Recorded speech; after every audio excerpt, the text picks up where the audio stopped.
This is framed part 8. I might have got my parts mixed up, but this is part 8. So the last two have been parts 6 and 7.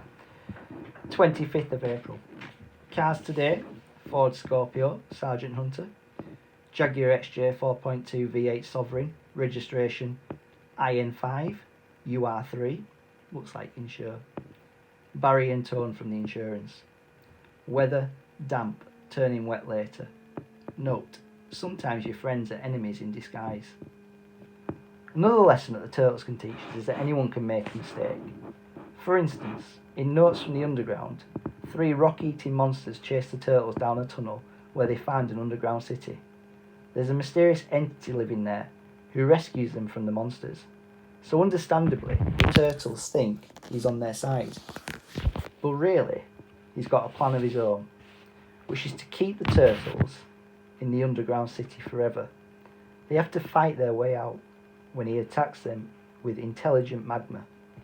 So it's not surprising if a person mixes up motor oil and antifreeze sometimes, or if a person wakes up in the night and hears noises coming from the workshop and looks out the window and sees a light on.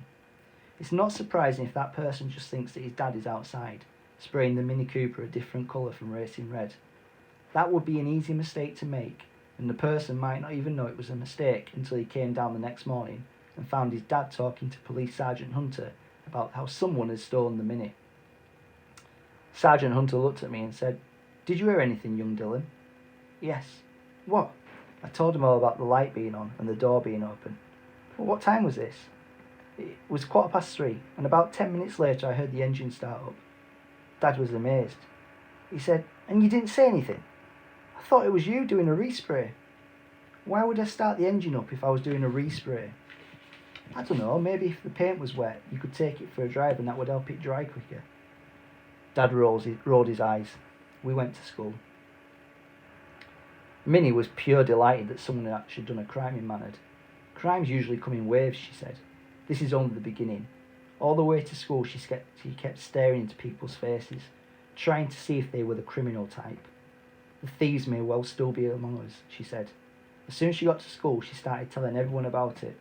By the time lessons started, every kid in school was in our class listening to a talk about how an armed gang had come up to the garage in the middle of the night and stolen our souped-up turbo Mini Cooper, probably to do a bank job. Mostly, cars are stolen in order for use in other more serious crimes, such as getaway vehicles, she said.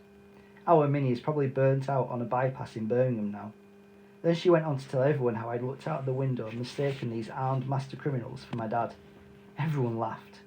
I wondered why Miss Standard wasn't chasing everyone back to their own classrooms. Then I noticed that she was sitting on one of the desks listening too. "Carry on, Minnie," she said. "This is an excellent exercise in speaking and listening skills." Minnie even wrote her email to Gumby about the robbery.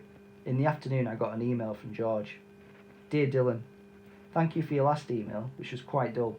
Is it true that you mistook a gang of armed robbers for your father and gave them the keys to his car? You must have been cross. Please write and tell me more funny stories about your life in Manord. Don't be dull again. Your friend, George." At lunchtime, Terrible Evans pointed straight at me across the dinner hall and started to laugh very, very loud and very, very long. I couldn't wait to get home. At least there everybody already knew the details. But when we got home, there was a Jaguar 4.2, top speed 155 miles per hour, 0 to 60 in 6.3 seconds on the forecourt. I knew it wasn't ours. There were 2 men in the shop wearing suits. One had a mobile phone tucked into his top pocket, and the other one had a big drooping moustache, like a walrus. "Hello, Junior," they said when I walked in. "I believe you saw the whole thing." "Well, I'm Barry, by the way," said the one with the moustache, "and this is Tone." "As in ringtone," said Tone, and he made his phone ring for a joke. "We're from the insurance company." They spoke in turns, like they were on Blue Peter. "We just want to know what you saw," said Barry. "Take your time." He got out a notebook. I said, "Well, it wasn't much really. I just woke up and heard a noise and there was a light on and that's it." "Time?" 3:15. They both wrote down the time and said, "Thank you." Minnie asked them if they thought it was the beginning of a crime wave. "Let's hope not," said Barry. "We're looking into this because it's so unusual. Manord has the lowest crime rate in the UK. Normally. We wondered what was different this time. When he said this, he looked straight at Dad. Dad said, I locked the workshop before I went to bed. They forced the door. You can see that if you just go and look at it. Barry looked at me and said, "You remember what woke you up? Did you hear wood being splintered or anything like that, of that sort?" I thought about this hard before saying, No, I didn't. We were just looking for clues, you see, said Tone, to why this happened. Well, when it's never happened before, said Barry. Clues? I thought really hard. Maybe, if I could remember a clue, that would make up for not stopping them doing the robbery. We didn't hear voices, another car pull up. We're wondering how they got here, you see. Nothing like that, I said. There's no one been around the garage lately who's a bit unsavoury, a bit of a criminal type? As soon as he said that word, I looked at Minnie. She looked like she might be about to say, Tom. I jumped in and said, No, definitely not. Definitely not. Definitely not. He looked at Dad, and the car itself, just to be sure, was a Mini Cooper S in racing red. And that's it. I said, with a faux walnut interior, leather knob on the gear stick and alloy trims. They looked at me. Dad put alloy trims on the wheels. They looked immense. He was trying to sell it, you see, to Mr. Morgan's daughter, to get money for petrol. That's why he wanted to make it look smart, but she didn't like the colour. Isn't that right, Dad? Dad nodded. The two men were looking quite pleased, so maybe what I'd said was a good clue.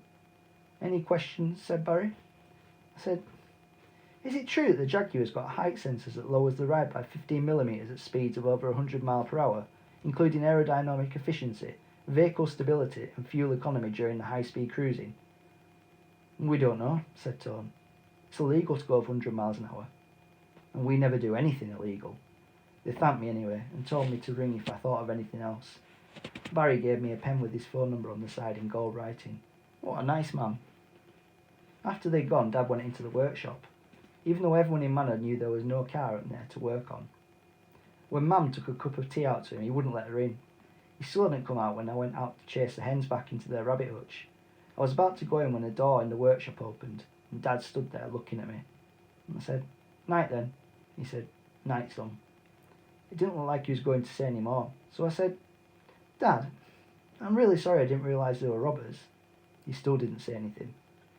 If I had a wish, I'd wish to find a car. I'd wish to find the car, Dad. He stared at me and said, Want a game of penalties?